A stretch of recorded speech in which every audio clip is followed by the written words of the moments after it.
Welcome to Cole County. Located south of Boone County, Cole is the seat of the Missouri State Capitol and includes both rural and urban communities. We focused on Jefferson City. Healthy People 2020 goal is to reduce illness, disability, and death related to tobacco use and secondhand smoke exposure.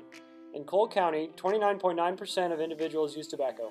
However, the smoking ban in restaurants and public places has been in effect since January 31st, 2011, and we will hopefully see a decrease in the amount of individuals using tobacco in future times. Cole County actually has the lowest percentage of obese individuals in Missouri at 25.8%. Going further with statistics, Cole County's infant mortality rate is at 6.9, and 15.7% of its people are uninsured. As with the household demographics, Cole County is doing better than the average city in Missouri when it comes to tobacco use, obesity, infant mortality, and the uninsured, but behind the national averages and goals of the Healthy People 2020. The environmental sustainability goal of the UN Millennium Goals stood out as being problematic in Cole County. The goal outlined in the project is to eliminate populations without access to clean water or healthy food options. And there have been drinking water violations and boil warnings in Cole County. 6% of the population has limited access to healthy food despite options being available, and 15% of the population lives with food insecurity. In addition, the safety of the community is influenced by the number of alcohol-related deaths involving an automobile, which have steadily increased in Cole County to a level above the national average. For our first strength, we found that there are a number of parks and recreational places in this community. The Community Health Center of Jeff City is one of the newest recreational additions to the community. This facility is shared by the Parks and Recreation Agency to provide activity opportunities for the whole community, as well as the students of Lincoln University. The Community Health Center has 6 basketball courts, a fitness center, and boardrooms. The lower level is being used primarily by Lincoln's athletic department to provide offices for the staff members and new locker rooms for the athletes. Other available recreational parks may also be seen throughout this community.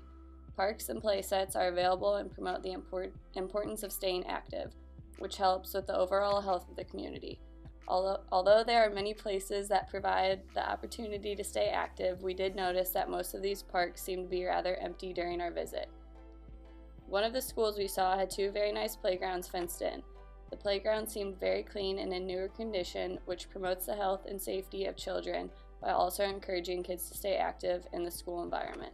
Among Cole County's many strengths, we also observed that it had a diverse population. Cole County Public Schools have a diversity score of 0.31, which is higher than the Missouri average of 0.22. This means that if 2 students were selected at random, there is a 31% chance that these individuals would have different ethnic backgrounds.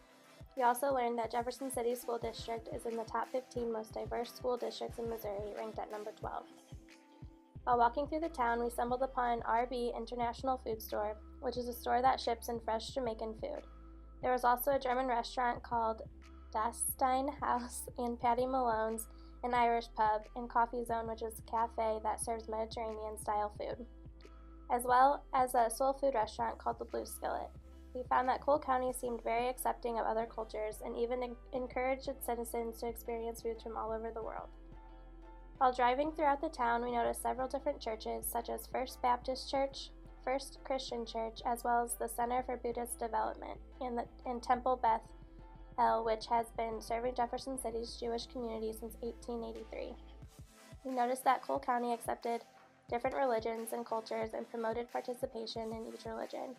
It was awesome to see the Center for Buddhist Development because many of us have never seen a Buddhist temple such as the one we saw here. Our first nursing diagnosis is impaired walking related to damaged, uneven, or absent sidewalks as evidenced by pedestrians walking in the street.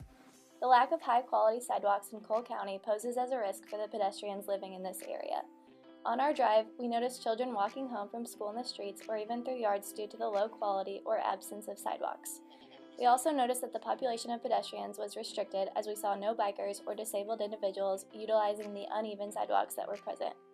Upon observation of the sidewalks that were present, we found that many had significant buckling, cracking, debris, and gravel surfaces. We attribute this damage to natural deterioration due to overuse. We found that some of the uneven surfaces of the sidewalks were produced as a result of tree roots growing under the paved concrete. A few of the sidewalks were unusable due to vegetative overgrowth as homeowners did not manage their yards and plants nearby the path.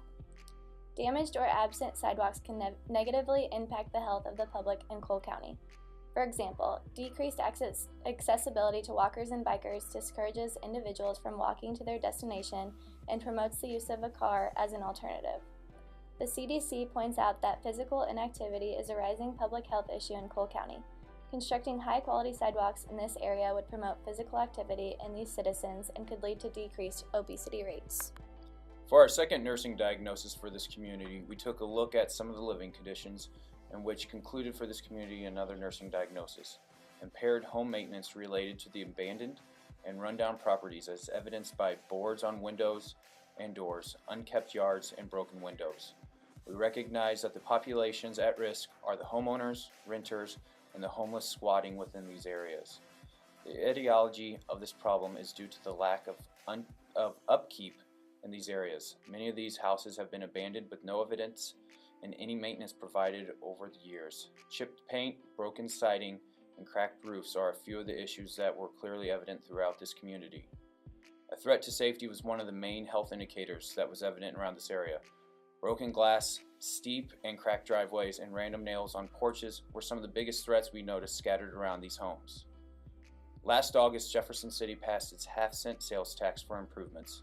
This tax will provide approximately $25 million for improvements. 60% of the tax will go to the road and sidewalk improvement, 20% to public safety projects, and the final 10% towards park projects. The tax funded the newly completed Lafayette Street interchange near Lincoln University. Currently, the City of Jefferson and the Housing Authority are in a legal battle with the owners of the abandoned and neglected buildings and homes. The city hopes to be able to restore some of these buildings and reinvigorate the historic East Capitol Avenue area. A Springfield, Missouri real estate group has also entered a bid to purchase the abandoned Brown Shoe Factory. The real estate group's plan is to turn the abandoned factory into low-income loft apartments. As with any other community, Cole County is far from perfect, but it is working on correcting its shortfalls.